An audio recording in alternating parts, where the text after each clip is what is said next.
ओम शांति।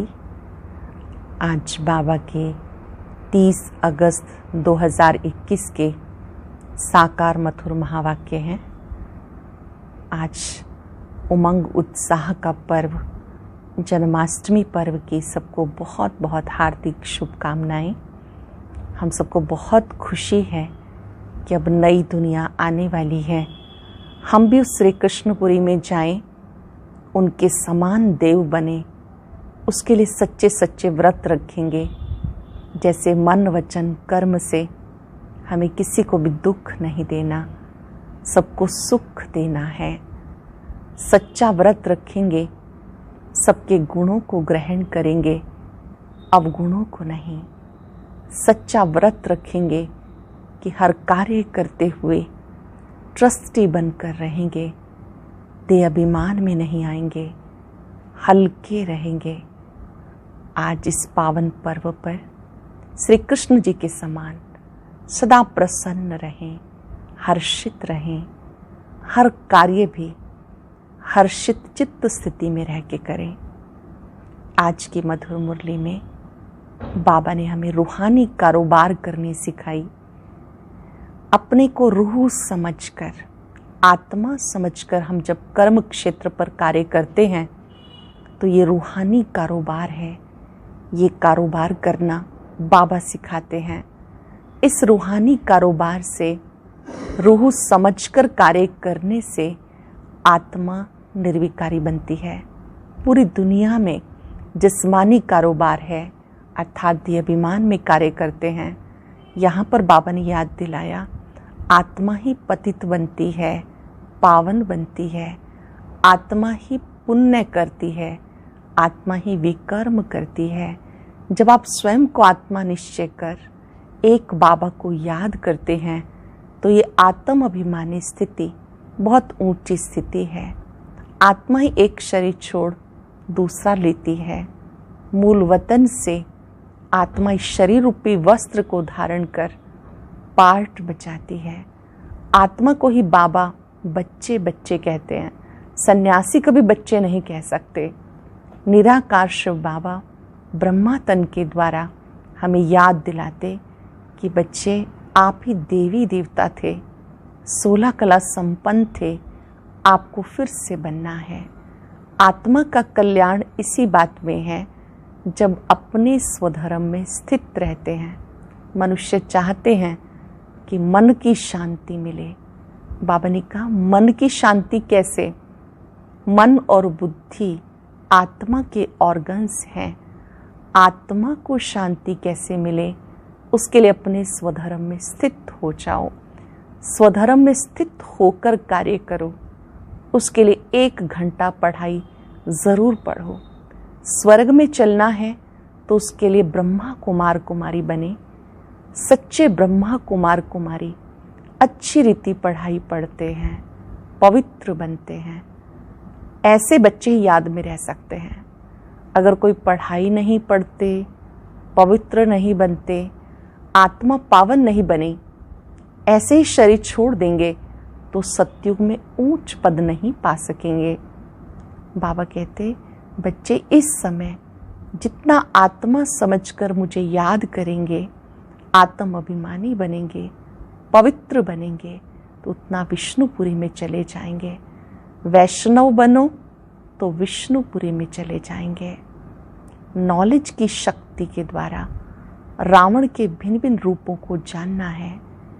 नए नए रूप से रावण आता है, चाहे सोने के रूप में आए, हीरे के रूप में आए। जिनके पास नॉलेज की शक्ति है, समझदार बने हैं, वो दूर से ही रावण को पहचान लेते हैं। उसके लिए सच्ची सीता बनो, लकीर के अंदर रहो, हिम्मतवान बनो। बाबा सावधान कर रहे हैं कि बच्चे कोई भी अट्रैक्शन में नहीं आना। जब आप नॉलेज को समझ जाएंगे तो रावण को दूर से ही पहचान लेंगे, भले वो सोने के रूप में आए या हीरे के रूप में आए। सुनते हैं मुरली विस्तार से। बाबा कहते, मीठे बच्चे, तुम्हें भी रूहानी कारोबार करनी है। रूह समझकर हर कर्म करने से आत्मा निर्विकारी बनती जाती है। तुम्हें अभी रूहानी कारोबार करनी है। रूह समझकर हर कर्म करने से आत्मा निर्विकारी बनती जाती है। कुछ ने स्वर्ग का वर्षा लेने और स्वर्ग में ऊंच पद पाने का आधार क्या है? स्वर्ग का वर्षा लेने और स्वर्ग में ऊंच पद पाने का आधार ब्रह्मा कुमार कुमारी बने तो स्वर्ग का वर्षा मिल जाएगा, परंतु ऊंच पद का आधार है पढ़ाई। अगर बाप का बनकर अच्छी रीति पढ़ाई पढ़ते रहें, पूरा पवित्र बने तो राजाई पद मिलता है। कोई पूरा पढ़ते नहीं, कर्म बंधन है, पूरा पवित्र नहीं बने, शरीर छूट गया तो प्रजा में भी साधारण पद पालेंगे। ओम शांति। रूहानी बच्चों को रूहानी बाप समझा रहे हैं। यहाँ रूहानी कारोबार है, बाकी सारी दुनिया में जिस्मानी कारोबार है। वास्तव में कारोबार चलती है रूहों की। आत्मा इस शरीर द्वारा पढ़ती है, चलती है, विकर्म करती है। इसलिए पतित आत्मा पाप आत्मा कहा जाता। आत्मा ही सब कुछ करती है। इस समय सब मनुष्य देह अभिमानी है। मैं आत्मा हूँ ये समझने के बदले समझते मैं फलाना हूँ, ये व्यापार करता हूँ, ये फलाने कामी क्रोधी हैं, शरीर का ही नाम लेते। इसे कहा जाता देह अभिमानी दुनिया, उतरती कला की दुनिया। सत्युग में ऐसा नहीं होता, वहाँ देही अभिमानी होते हैं। तुम्हें देही अभिमानी बनाया जाता है। अपने को आत्मा निश्चय करो। मैं आत्मा शरीर रूपी चोला धारण करके पार्ट बचाती हूँ।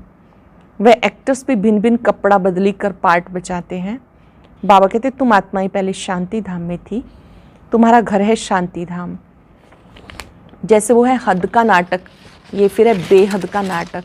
सब आत्माएं परम धाम से आकर शरीर धारण कर पार्ट बचाती हैं। आत्माओं का असल घर है परम धाम। उन एक्टर्स का तो घर यहाँ ही होता, सिर्फ ड्रेस बदली कर आकर पार्ट बचाते हैं। तो बाबा बैठ समझाते तुम आत्माएं हो। बाप तो बच्चे बच्चे ही कहेंगे, सन्यासी बच्चे बच्चे नहीं कहेंगे। बाबा कहते मैं पतित पावन तुम सब आत्माओं का बाप हूँ, जिसको तुम गॉड फादर कहते हो। गॉड फादर तो निराकार है। ब्रह्मा विष्णु शंकर को भी गॉड फादर नहीं कहेंगे, उनमें भी आत्मा है, परंतु उनको कहते ब्रह्मा देवताय नमः, विष्णु देवताय नमः। देवताएं क्या करते हैं ये किसी को पता नहीं है। बाबा ही आके समझाते तुम कैसे ड्रामा प्लान अनुसार पार्ट बचाते हो। दुनिया एक ही है, ऐसे नहीं कि कोई नीचे पाताल का व ऊपर में दुनिया है। दुनिया एक ही है जिसका चक्र फिरता रहता है। लोग तो कह देते मून में प्लाट लेंगे। बाबा समझाते बच्चे कितने इंसॉल्वेंट बन गए। भारतवासियों के लिए कहते तुम कितने साहूकार समझदार थे। इन लक्ष्मी नारायण का सारे विश्व पर राज्य था, जिसको कोई लूट ना सके। वहाँ कोई पार्टीशन आदि नहीं होती। यहाँ तो कितनी पार्टीशन है, आपस में टुकड़े टुकड़े पर लड़ते रहते। तुम सारे विश्व के मालिक थे। सारा आकाश, पृथ्वी, समुद्र सब तुम्हारा था, तुम उनके मालिक थे। अब तो टुकड़े हो गए, ये किसी को पता नहीं। भारत ही विश्व का मालिक था। बाबा समझाते आत्मा को जो पार्ट मिला हुआ है वो कभी घिसता नहीं, चलता ही रहता। अब तुम फिर से मनुष्य से देवता बन रहे हो, फिर 84 जन्म लेंगे। तुम्हारा पार्ट चलता ही रहता, कभी बंद नहीं होता। कोई मोक्ष आदि पाते नहीं। जितने अनेक गुरु, अनेक शास्त्र, उतनी अनेक मतें होती हैं। मनुष्यों में कितनी अशांति है। जहाँ भी जाओ कहेंगे मन को शांति कैसे मिले। ये देह अभिमान में आकर कहते हैं मन को शांति कैसे मिले। देह अभिमान में आकर कहते। बाबा समझाते मन और बुद्धि ये है आत्मा के ऑर्गन्स, बाकी सब शरीर की इंद्रियां हैं। आत्मा कहती मेरे मन को शांति कैसे मिले। वास्तव में कहना गलत है। तुम आत्मा हो, आत्मा का स्वधर्म है शांत। तुम ऐसे कहो मुझ आत्मा को शांति कैसे मिलेगी। इसमें कर्म तो करना ही है। ये बातें बाबा ही समझाते। दुनिया में ज्ञान किसी को नहीं, वहाँ है भक्ति मार्ग, उनको ज्ञान का पता नहीं। ज्ञान तो एक बाप ही देते। बाप खुद कहते मैं कल्प कल्प कल्प के संगम युग पर आता हूँ। कलयुग के अंत में सब पतित हैं। ये है रावण राज्य। रावण को जलाते भी भारतवासी हैं। बाप पतित पावन का जन्म भी यहाँ है, तो रावण का जन्म भी यहाँ है। रावण जो सबको पतित बनाते, इसलिए इसको जलाते हैं। ये बातें किसी की बुद्धि में नहीं है। अब भारत में श्री कृष्ण जयंती मनाते, श्री कृष्ण की लीला भजन आदि करते। बाबा कहते वास्तव में कृष्ण लीला कुछ है नहीं। श्री कृष्ण ने क्या किया? कहते कंसपुरी में जन्म लिया। अब कंस तो डेविल को कहा जाता। सतयुग में डेविल कहाँ से आए? तुम जानते हो श्री कृष्ण की आत्मा जो सतयुग में थी, वो अपने 84 जन्म भोग इस समय पतित से पावन बन रही है, अपना पद फिर से ले रही है। वैसे ही तुम कृष्णपुरी में रहने वाले थे, 84 जन्म ले फिर अपना पद ले रहे हो। जयंती मनानी है वास्तव में शिव बाबा की, जो शिव बाबा सबको हेल से हेवन में ले जाते हैं। जयंती बाबा की मनानी है, जो बाबा हमें हेल से हेवन में ले जाते। उनकी कोई लीला है नहीं। कहते हैं पतित पावन आओ, आकर हमें हेल से हेवन में ले जाओ। आप हमारे बाप हो तो हम स्वर्ग में होने चाहिए। हम विशेष दुनिया में क्यों हैं? इसलिए बुलाते हैं, हे गॉड फादर, हम इस दुख की दुनिया से लिबरेट करो। ये भी ड्रामा में नूंद है। बाबा कहते इस ड्रामा को कोई भी जानते नहीं। शास्त्रों में ड्रामा क्या यूँ लंबी लिख दी। नई दुनिया को पुरानी बनना ही है, सतो रजो तमो में आना ही है। यह बेहद की बात। अब तुम फिर से विश्व के मालिक बन रहे हो। भारतवासी जो नई दुनिया में थे, वही 84 जन्मों का पार्ट बचाएंगे। अभी तुम पवित्र बनते हो, बाकी सब मनुष्य पतित हैं। तभी तो पावन के आगे जाके नमन करते हैं। पावन को पावन नमन क्यों करेंगे? सन्यासी पावन है, तभी तो पतित मनुष्य उनके आगे माथा झुकाते हैं। कन्या पवित्र है तो सब उनके आगे सिर झुकाते हैं। वही कन्या शादी कर ससुर घर जाएगी तो माथा टेकना पड़ता। अब बेहद का बाप आए हैं सबको पावन बनाने। वह सब हैं कलयुग में, तुम हो संगम पर। अब तुम्हें पतित दुनिया में नहीं जाना। यह है कल्याणकारी युग। बाप आकर सबका कल्याण करते हैं। ये कल्याणकारी युग है। शिव बाबा आकर सबका कल्याण करते हैं। तुम अभी कृष्ण जयंती मनाएंगे, नहीं तो लोग समझेंगे ये तो नास्तिक हैं। नास्तिक वास्तव में उनको कहा जाता जो अपने बाप को, रचना के आदि मध्यंत को नहीं जानते। इस समय सब निधन के ऑर्फन बन गए। घर घर में झगड़ा है, एक दो को मारने में देरी नहीं करते। इसलिए इसको नास्तिकों की दुनिया कहा जाता। बाप को ना जानने वाले, तुम हो जानने वाले। अब तुम समझते हो हम पत्थर बुद्धि थे, बाप हमें पारस बुद्धि बना रहे हैं। और कोई तकलीफ़ की बात नहीं। बाबा सिर्फ कहते 1 घंटा पढ़ो, कोई तकलीफ़ की बात नहीं। बाबा कहते 1 घंटा पढ़ो, अपने को आत्मा समझ मुझ बाप को याद करो। शरीर को याद करेंगे तो लौकिक संबंधों की याद आएगी। देही अभिमानी रहेंगे तो मुझ बाप की याद रहेगी। ये तो है ही विशेष दुनिया। विषय सागर में गोते खाते रहते, विष्णु को क्षीर सागर में दिखाते। कहते वहाँ घी की नदियाँ बहती हैं, यहाँ तो घासलेट भी नहीं मिलता। फ़र्क है ना? तो बच्चों को कितनी खुशी होनी चाहिए। बाप ही खिवैया है। गाते भी हैं नैया मेरी पार लगाओ। ये सब नैयाएँ हैं, खिवैया एक बाप है। ये शरीर यहाँ ही छोड़ देंगे, बाकी आत्माओं को पार ले जाएंगे शांति धाम। वहाँ से फिर भेज देंगे सुख धाम। परम पिता परमात्मा को ही खिवैया कहा जाता। बाप की ही महिमा गाते अनेक प्रकार से। अब तुम पवित्र बन पवित्र दुनिया के मालिक बनते हो। श्री श्री शिव बाबा आए हैं श्रेष्ठ बनाने के लिए। खुद भगवान कहते हैं ये भ्रष्टाचारी दुनिया है। अब तुम परम पिता परमात्मा की श्रीमत पर चल श्रेष्ठाचारी बनते हो। कितनी ये गुप्त रमणीक बातें हैं जो तुम बच्चों को समझ में आती, औरों को समझ में आएंगी नहीं। जानते हो अभी हम देवी देवता धर्म वालों का कलम लग रहा है। जो भी देवी देवता धर्म वाले और धर्मों में चले गए, वो आकर फिर ब्राह्मण बनेंगे। देवकुल की आत्माएं अन्य धर्मों में चली गई, वो फिर आकर ब्राह्मण बनेंगे। ब्रह्मा कुमार कुमारी बनने बगैर बाप से स्वर्ग का वर्षा ले नहीं सकते। अब तुम ब्रह्मा कुमार कुमारियाँ स्वर्ग का वर्षा ले रहे हो। जितना पुरुषार्थ करेंगे कराएंगे उतना ऊंच पद पाएंगे। सब तो इतना नहीं कर सकते, पूरा नहीं पढ़ेंगे तो उसका नतीजा क्या होगा? अगर शरीर छूट जाए तो स्वर्ग में आ जाएंगे, परंतु प्रजा में बिल्कुल ही साधारण।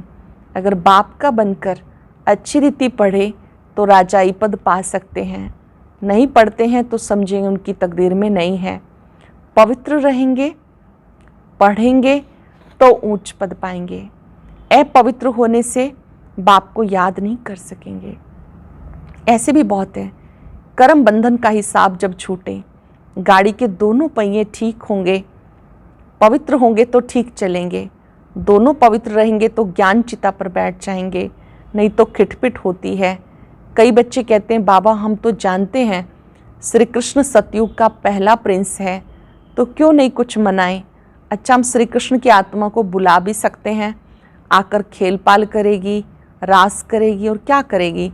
गोप गोपियाँ तो यहाँ ही होते हैं, वहाँ तो प्रिंस प्रिंसेज आपस में मिलते हैं तो रास करते हैं, सोने की मुरली बजाते हैं। ये सब खेल पाल तुम पिछाड़ी में देखेंगे, ये सब पार्ट चलेंगे। शुरू में दिखाया गया, फिर तुम पुरुषार्थ में लग गए, अब फिर पिछाड़ी में साक्षात्कार होना शुरू होगा। कौन कौन किस पद को पाएंगे ये तुम जानते हो। बाबा बैठ ये सब राज समझाते, तुमसे पूछते हैं वेदों शास्त्रों को मानते हो? बोलो हाँ, हम क्यों नहीं मानते हैं। ये सब भक्ति की सामग्री है, इनमें कोई ज्ञान नहीं है। ज्ञान देने वाला एक है। ज्ञान मिलता है तो भक्ति आपे ही छूट जाती है। तुम मंदिर में भी जाएंगे तो बुद्धि में रहेगा ये लक्ष्मी नारायण फिर अब नई दुनिया में राज्य करेंगे। बाप बच्चों को समझाते दोनों तरफ तोड़ निभाना है। ग्रस्त व्यवहार में रहते पवित्र बनना है। श्रीमत कहती पूरे पवित्र बनो, पूरा वैष्णव बनो, विष्णुपुरी का राज्य लो। पवित्र बनो, पूरा वैष्णव बनो, विष्णुपुरी का राज्य लो। अच्छा, मीठे मीठे सिक्के लदे बच्चों प्रति माता पिता बाप दादा का याद प्यार गुड मॉर्निंग। रूहानी बाप की रूहानी बच्चों को नमस्ते। रूहानी बच्चों की रूहानी बाप दादा को नमस्ते, गुड मॉर्निंग। शुक्रिया बाबा, शुक्रिया। धारणा के लिए सार। पहली पॉइंट है, योग द्वारा कर्म बंधन का हिसाब किताब चुकतू कर पावन बनना है। योग द्वारा कर्म बंधन का हिसाब किताब चुकतू कर पावन बनना है। ज्ञान चिता पे बैठना है। पूरा पूरा वैष्णव अर्थात पवित्र बनना है। अपने शांत स्वधर्म में स्थित रहना है। सबको शांति धाम की याद दिलानी है। कभी भी अशांत नहीं होना। हमारा स्वधर्म शांत है, शांत रहना है, स्वधर्म की याद दिलानी है। वरदान है, नॉलेज द्वारा रावण के बहुरूपों को जानकर उसकी अट्रैक्शन से मुक्त रहने वाले हिम्मतवान भव।